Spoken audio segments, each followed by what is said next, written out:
Coucou Barbara, je continue sur ma lancée des pop-up en te présentant cette fois La Princesse Flore et son poney Bouton d'Or de Philippe Hugues aux éditions Les Grandes Personnes. Donc Philippe Hugues, j'ai déjà présenté quelques-uns de ses travaux, c'est un maître de la pop-up et il est franchement cool. Je ne suis absolument pas fan des dessins, je n'ai jamais été fan des têtes carrées, des personnages, des choses comme ça.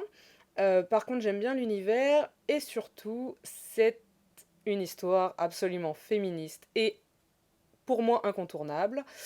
Je trouve en plus que quand même l'univers se tient, c'est-à-dire que je suis pas fan de tous les dessins, mais je trouve que dans l'ensemble ça va. Je te présente tout de suite les protagonistes et l'histoire. Donc, la page de garde.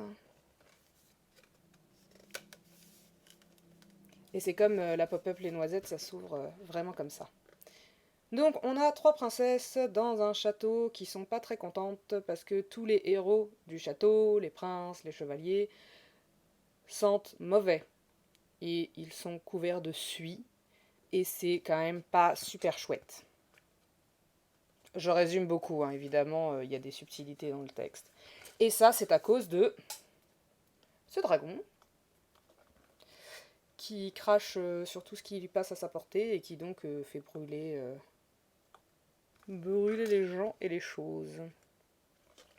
Et un jour, il s'en prend au carrosse royal. Et ça plaît pas à la princesse, qui décide de partir sur son poney.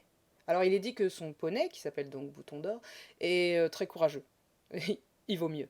Alors ensuite, là ça va être un tout petit peu compliqué parce qu'en fait il y a des pop-up à côté et même en face à face, je trouve ça, même en étant sur une table, je trouve ça pas si simple que ça à montrer. Je vais faire comme ça.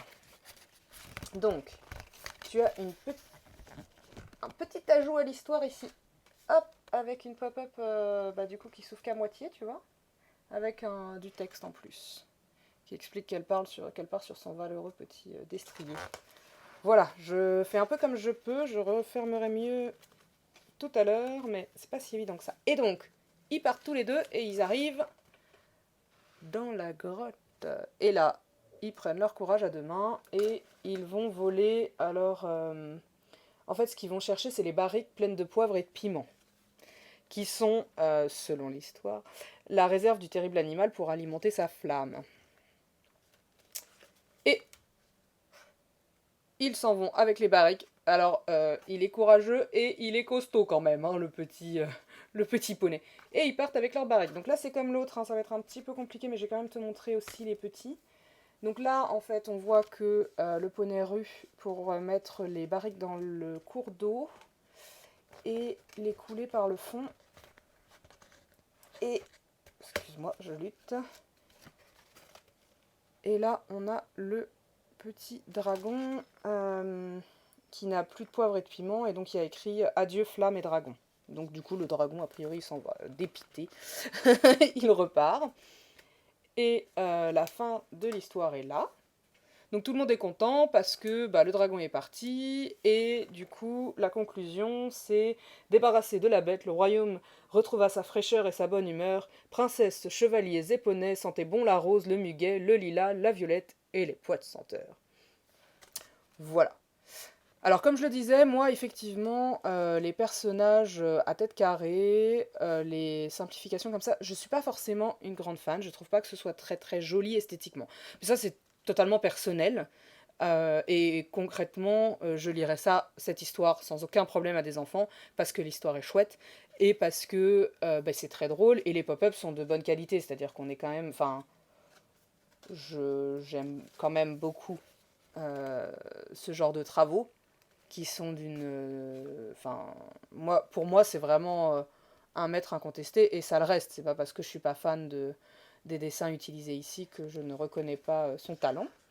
Voilà, du coup, pour moi, c'est un peu un livre vraiment super, parce que même si esthétiquement, je remets en cause certaines choses, pas tout, hein. Par exemple, le dragon, je le trouve vraiment magnifique. La grotte du dragon, je trouve ça vraiment chouette. En fait, les décors me semblent vraiment très très très sympathiques.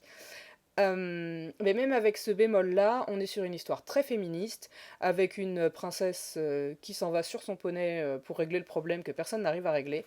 Et rien que pour ça, je trouve ça vraiment, vraiment, vraiment super. Voilà, et bah écoute, à bientôt et porte-toi bien.